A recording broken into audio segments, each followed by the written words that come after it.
Olá pessoal, tudo bem? Meu nome é Edward, eu sou professor de Física e hoje a gente vai resolver mais uma questão da prova da EFON do ano de 2020 para admissão em 2021. Então vamos lá. Questão número 24.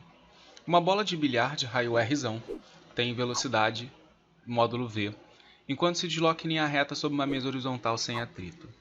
Em algum momento, esse objeto atinge uma segunda bola em repouso com o mesmo raio, massa muito maior, cujo centro se localiza a uma distância Rzão da reta que descreve a sua trajetória. A situação é apresentada na figura abaixo.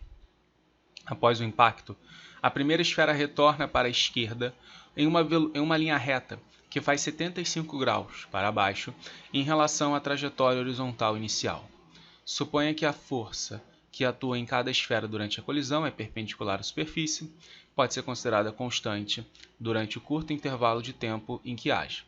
A razão entre as velocidades, o módulo da velocidade final e inicial da primeira esfera vale. Então, pessoal, isso aqui é uma questão de colisão, só que uma colisão, a princípio, bidimensional.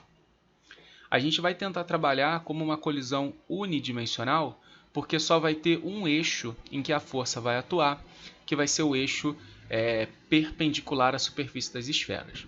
Então imagina só, na hora do contato, vamos supor que a primeira esfera esteja aqui, nessa posição.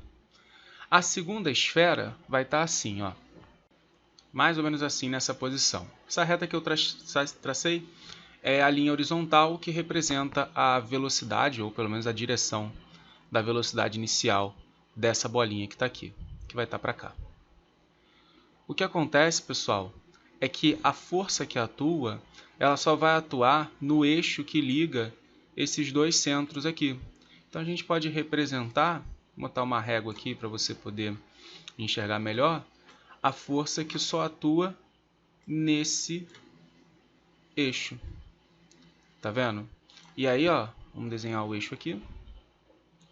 A única velocidade que vai variar é a velocidade nesse eixo que a gente acabou de desenhar. Vamos chamar esse eixo, por exemplo, de eixo X. Então vai ter um eixo perpendicular aqui a esse eixo X, que a gente vai chamar de eixo Y, por exemplo. E a velocidade nesse eixo Y não vai mudar.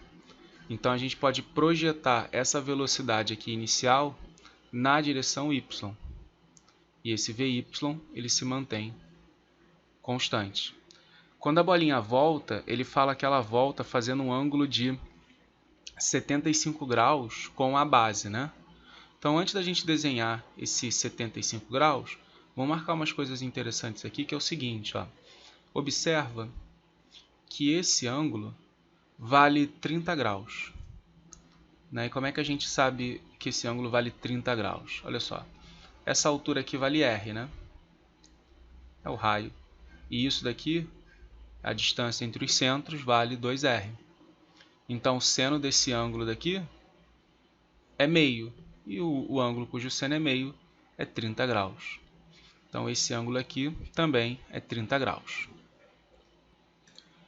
Então a velocidade da partícula quando ela volta é 75 graus, né, que ele fala, ela vai estar por aqui, 75 graus.